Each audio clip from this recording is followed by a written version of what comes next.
Coming up next on Arizona PBS, Life and World. Arizona PBS celebrates a moment in time, made possible by Whitfield Nursery. Fort Defiance, established in 1851, was the first military post in Arizona. Once a symbol of control, has become a place of hope for the Navajo who live there. Coming soon to Arizona PBS. Do you think you're paranoid? No, I'm not. For decades, residents of this Arab American neighborhood have suspected they were under surveillance. They were right. The feeling of being watched on POV. All new Monday night at 9 on Arizona PBS. Support for Arizona PBS comes from viewers like you and from Deanne Griebel, now with Moores & Cabot Investments, serving investors since 1890, proudly supports quality programming on 8 Arizona PBS, 480-725-9602.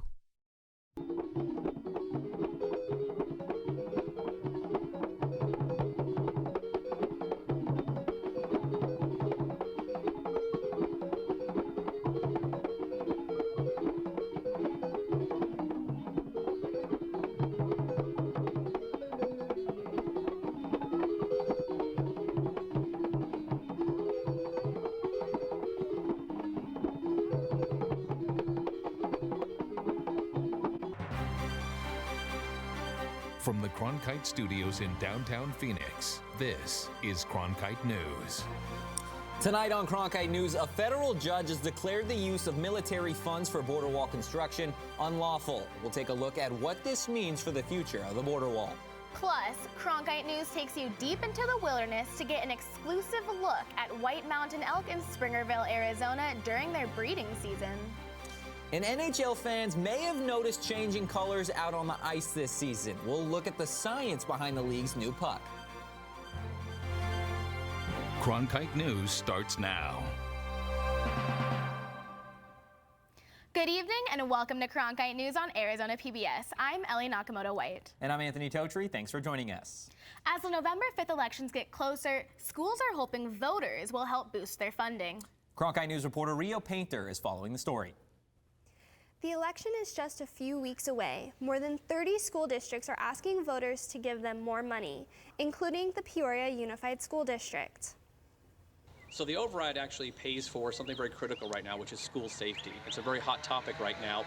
We're trying to, with our programs, help stop violence actually before it starts. And by using more counselors and by using more psychiatrists and psychologists at our schools, we're able to help students get the help they need before something turns violent. So that's one of the important points of this override that's going through right now.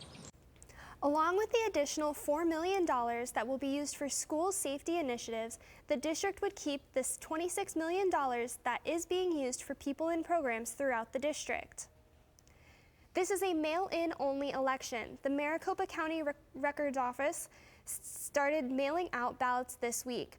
All ballots must be filled out and returned by November 5th. In the broadcast center, Rio Painter, Cronkite News. It looks like the money President Trump is using to build the border wall could be in jeopardy. A federal judge ruled today that the president's national emergency declaration is unlawful. Back in February, Trump declared the situation at the U.S. border with Mexico a national emergency. That allowed him to bypass Congress and use money allotted for military construction to build the wall. El Paso County officials and a human rights group sued, asking for the court to block the declaration. They argued the president overstepped his authority. The judge appears to agree, but he notes other money could be used for the project. The former U.S. ambassador to the Ukraine told congressional investigators today she was removed from her position because of pressure from President Trump. That's according to a copy of her statement obtained by the Washington Post and the New York Times. Ivanovich told lawmakers at a closed-door deposition that she was informed by the Deputy Secretary of State there had been a concerted campaign against me. She also said that Trump had lost confidence in her. Yovanovitch appeared Friday after the White House and the State Department had directed her not to attend, according to a statement from the 3 Democratic committee chairmen leading the impeachment inquiry. In response, the chairman issued a subpoena to compel her testimony. 9 of the Democratic presidential candidates took part in a town hall focused on LGBTQ issues last night. The night highlighted the growing power of the LGBTQ community as voters and activists showed up in full force to call for greater equality and protection for trans women, among other things.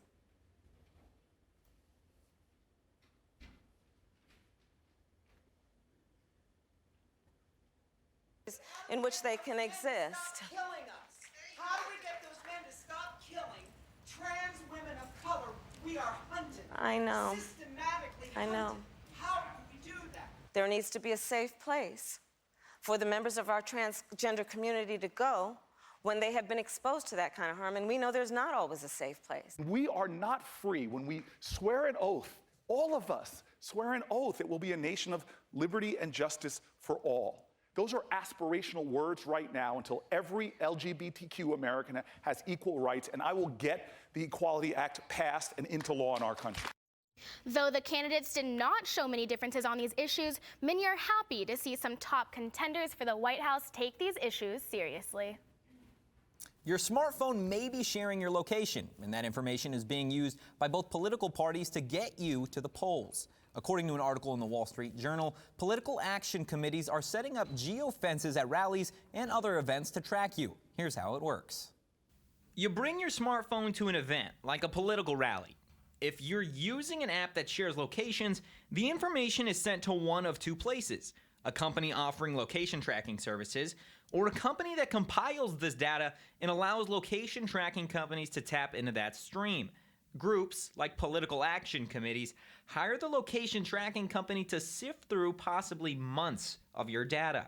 Online ad companies use that data to target ads back at you. In some cases, the data can even identify people offline by, say, their home address, allowing them to send flyers and donation requests to you. You can make it harder to harvest your data by periodically resetting your advertiser ID. How to do that depends on the type of phone you have. You can also limit how apps track and share your precise location. Some apps may not work without location access, like Maps, but you may want to set those to track you only when the app is in use. And new today, 2 California residents have died after a wildfire broke out last night just east of Los Angeles. Officials have now identified burning trash as the cause of the Sandalwood fire, which has killed 1 person and left 2 unaccounted for. Further north, the Saddle Ridge fire is devastating the Porter Ranch housing development, as over 100,000 residents are forced to evacuate and freeways in the area are shut down. The high winds and dry conditions contributing to these wildfires are also responsible for the state's largest utility initiating an intentional blackout earlier this week. At this hour, nearly 300,000 residents remain without power. It's elk breeding season in Arizona. Cronkite News reporter Melanie Porter trekked deep into the White Mountains to learn about elk and their importance in the community. She joins us now in the studio. Melanie? That's right. I traveled to Springerville, Arizona, which is in the White Mountains about 45 miles east of Show Low. I spent the entire day learning about and searching for elk and discovered that these animals are the crown jewels of this small community. The Arizona Game and Fish Department helped to manage the population of elk at Sipe Wildlife Area by keeping a close eye on the male to female elk ratios.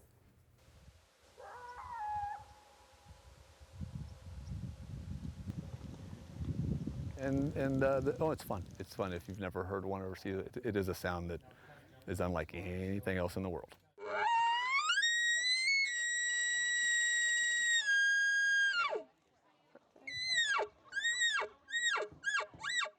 Now, this time of year in the fall, in the calving season, they'll come in about 80 to 100 of them with their little ones. It's like the trees start moving. Elk are a huge economic contributor to the areas around here. They're also really important culturally, and they're one of the most abundant animals. We've noticed actually the biggest changes come with the hunting seasons. So that sort of predation pressure from humans has caused them to kind of switch their schedules, and they've become a lot more nocturnal. And we count animals. So we're going to count calves, cows, and bulls. Now through that, we're going to get a ratio of how many we're actually seeing, whatever that equates to. And that ratio is specifically what our guidelines say that we need to have a healthy population. Hunters, that piece of the pie that we have, we would never be able to manage the population to make sure that it stays healthy. I'm seeing more this year, for sure, and healthier. They look a lot healthier. Yeah, their coats and their conditions are healthier. I know it's because of the water, the minerals in the water, the vegetation, the feed, the grasses. It was so dry last year. It was hard for them to find good food plots. With the amount of water we have, the amount of variation from, our 12,000 foot elevation from, Escadilla and Baldy all the way down to some of the lower elevation stuff that they can winter in. So they're not stuck in one habitat. They can move, and through that, we can have a lot bigger, healthier elk population. Wildlife experts are optimistic about the current health of the elk at Sipe Wildlife Area, but they say changes in weather, hunting, and natural predators impact the elk population. In the Broadcast Center, I'm Melanie Porter, Cronkite News. The Coyotes picked up their first win last night against the Las Vegas Knights. And what a lot of people don't know is that the NHL is using a new puck. Sports reporter Nick White explains this color-changing technology. The NHL has taken a move from the Coors Light playbook, but it doesn't have anything to do with beer. The same technology on the can that turns the mountains blue is now being used on hockey pucks.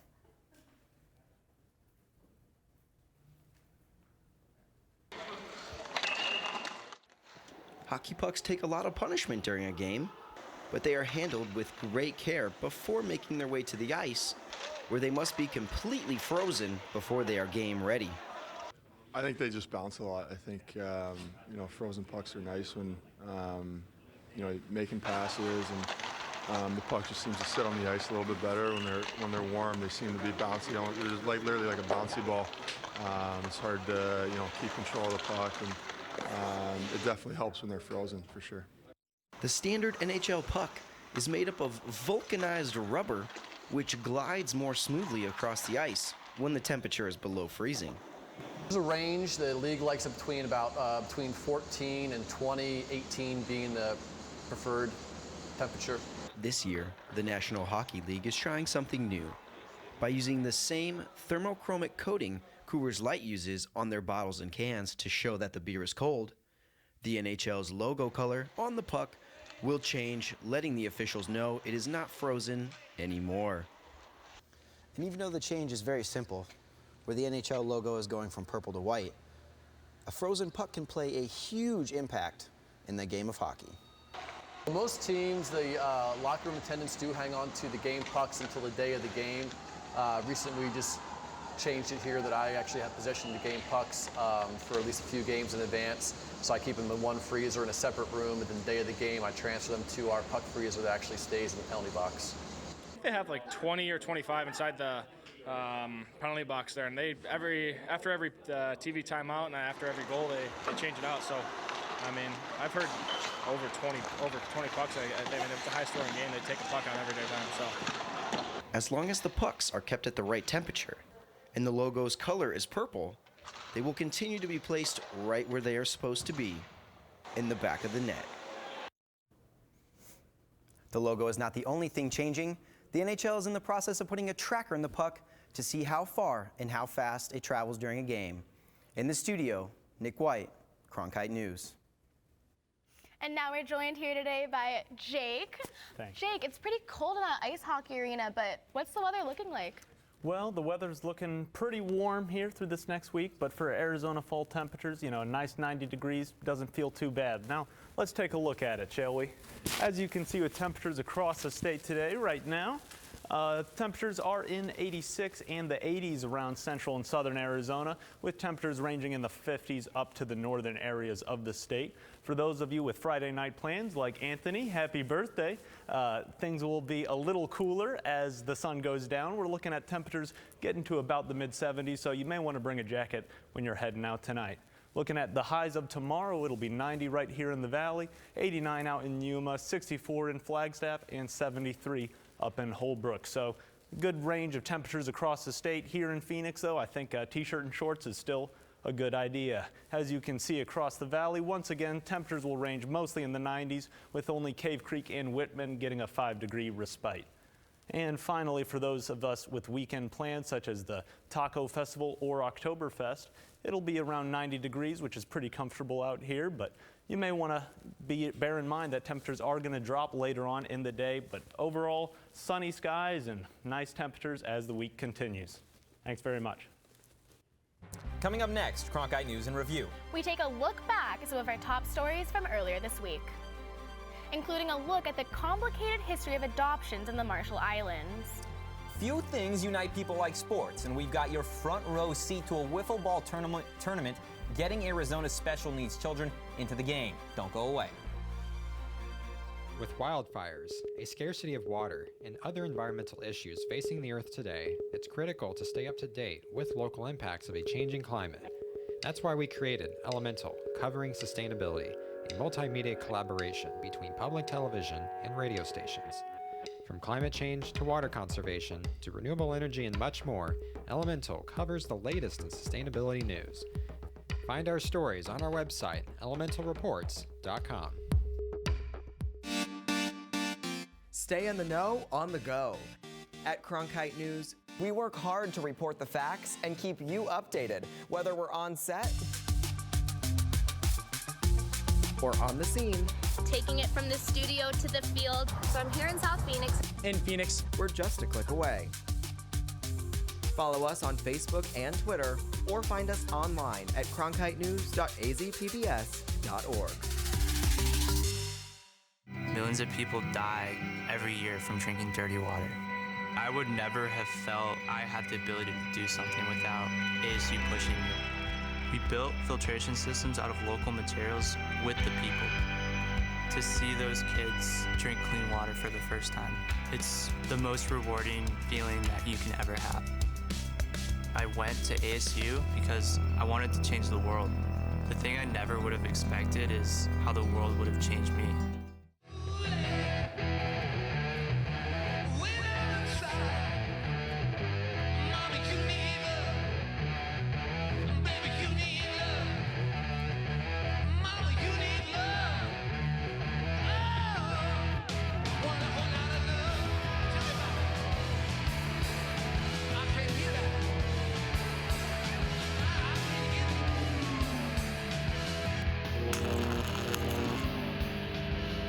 Welcome to another edition of Cronkite Sports Now. I'm Taylor Rocha. Let's talk sports. For the latest on local sports and beyond, we've got you covered. Let's do this thing. We challenge reporters to go beyond, a game story. We want stories with depth. It's just a crucial step from the college experience into the professional experience while you're still in school. At Cronkite Sports Now, watch the journalists of tomorrow cover sports today. Welcome back to Cronkite News in Review. One of our top stories this week. Wednesday, Maricopa County Assessor Paul Peterson was arrested and accused of human smuggling in an adoption fraud scheme. Peterson faces 62 charges across Arizona, Utah, and Arkansas, 32 of which originate in Arizona. Authorities say Peterson ran an adoption law practice in Mesa for years, bringing women from the Marshall Islands to the U.S. to give birth. Peterson's arrest has been sending shockwaves across Arizona. The respected lawyer and public servant was taken into custody last night, while officials today broke down the details of the case against him. An indictment has been filed against you. It is charging you with one count of conspiracy, a Class 2 felony, one count of fraudulent schemes that's booked as a Class 2 felony. Maricopa County Assessor Paul Peterson was arrested last night after officials allege Peterson has been involved in an international adoption fraud scheme since at least 2015. Peterson has been indicted along with Linwood Jeanette, a woman authorities say was his helper. They have been charged with 32 felony counts in Arizona, Utah, and Arkansas. What we've alleged and what we've discovered is that this adoption fraud schemes involves pregnant women from the Marshall Islands being flown to the state of Arizona to to have their babies put up for adoption. According to the indictment, Peterson, who was an adoption lawyer licensed in Arizona, flew dozens of women from the Marshall Islands to Utah and Arizona to give birth. Investigators say they believe the women participated in the fraud scheme, some of them unaware of the extent of the crime they were involved in. Peterson allegedly housed them and promised them $1,000 a month while they were pregnant in the U.S. Court documents also show Peterson falsely claimed the women were Arizona residents so they could receive Medicaid health coverage. Authorities are now charging Peterson with over $800,000 worth of fraud. Officials say that number is expected to rise. It is alleged that Mr. Peterson would charge about $35,000 for you to adopt a child from his agency. Our focus is on the individuals, these two specific individuals who have allegedly abused the system and ripped off Arizona taxpayers. Authorities say the alleged scheme violates the Compact of Free Association International Agreement between the U.S. and the Republic of the Marshall Islands. While Marshall Island citizens are allowed to travel to the U.S. without a visa, it does ban travel for adoption purposes. Today wanted to be very clear in saying that they are not going after the families involved and will not interfere with adoptions that have already taken place. Peterson is currently being held on a $500,000 bond. His next court appearance is set for October 15th. Live in the studio, Ellie Nakamoto-White, Cronkite News. As we mentioned, the adoption scheme involved mothers from the Marshall Islands. So why this place? Well, as Daria Yasmin explains, there's a long, tragic history involved. In the 40s and the 50s, the U.S. tested nuclear weapons on the Marshall Islands. The radioactive materials left behind caused health problems. Even today, some of the islands are uninhabitable. To make up for that, in 1986, the U.S. compensated the islands financially and opened its borders to Marshallese immigrants, allowing them to work in the U.S. without a visa. According to an article in the New Republic, in the 1990s, there was a surge in international adoptions. With relaxed visas, the Marshall Islands became somewhat of an easy place to adopt children. But in 2001, a study done by BYU found that 87% of Marshallese mothers who gave up their children for adoption believed their children would return home once they reached 18. It's common practice in the islands for others to help raise children. It's like adding another family in marriage. The families join and stay in touch. The adoptions in the U.S. are closed, with many of the mothers never to see their children again. To try and stop this, the Marshall Islands Adoption Act of 2002 made it illegal to solicit a baby for adoption through financial incentive. Now all adoptions must be completed inside the country and approved by its courts. During the first 6 months of 2019, Arizona ports of entry saw fewer pedestrians crossing than in previous years. That's according to the Bureau of Transportation Statistics. And while commercial trucks crossing were actually up, the number of pedestrians coming and going between Arizona and Mexico was down 12% compared to the same period last year. Cronkite News reporter Frankie McLister went to Nogales and explained some of the reasons why. Well, that lower number of pedestrians crossing from Mexico into Arizona is starting to affect those businesses because those businesses rely on those pedestrians to be their customers.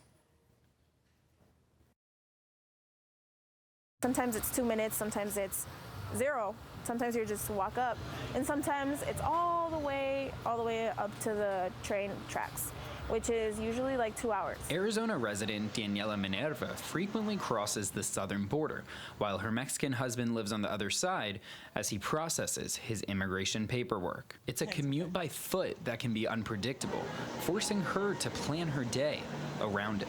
It just doesn't feel like it should be that slow, you know? Business owners say their wallets are also feeling what they describe as a slowdown in the amount of foot traffic crossing the international border. Rebecca Castaneda works at Cheese, which is a store located just feet away from the Nogales port of entry. Every year, it's less and less. It's more down and more down.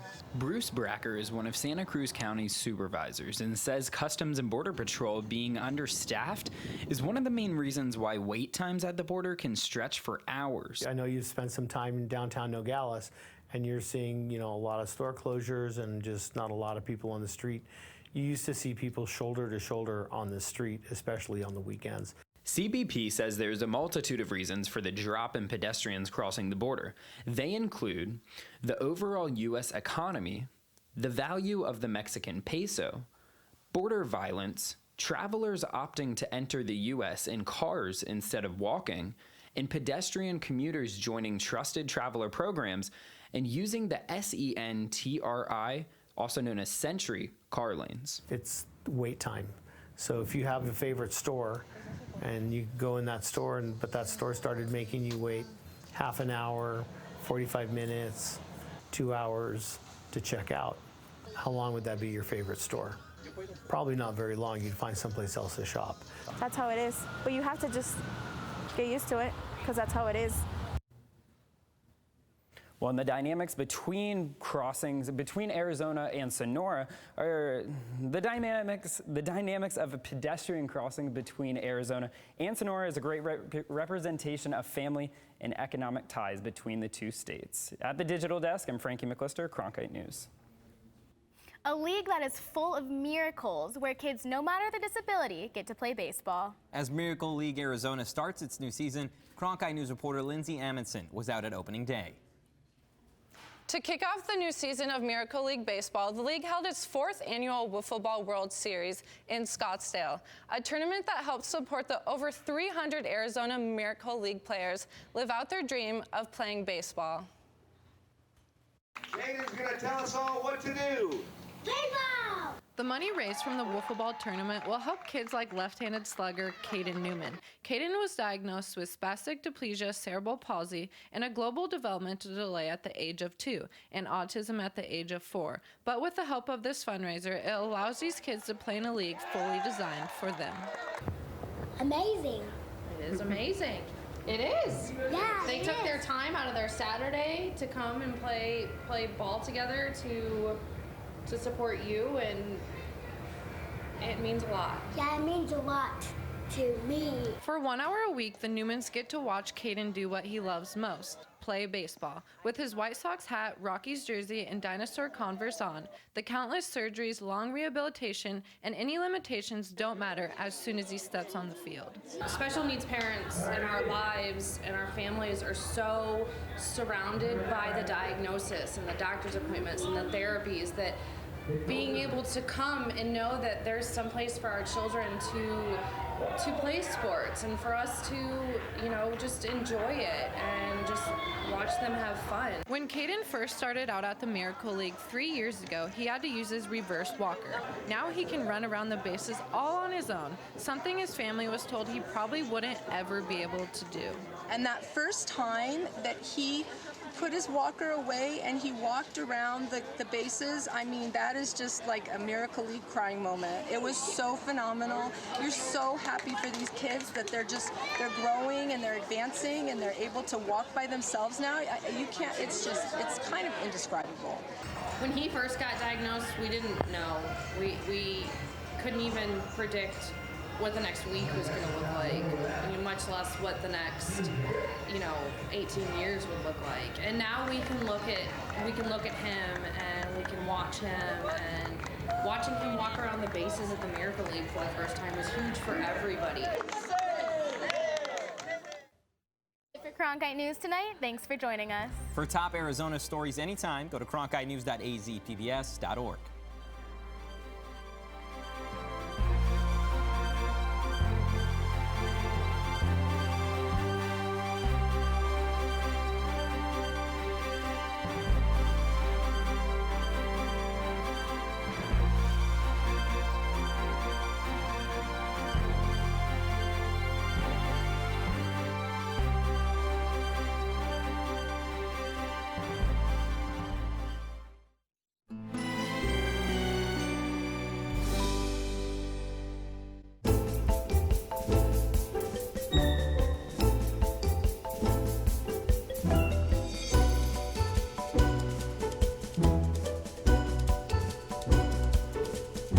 Great leaders are visionaries. The second note is this.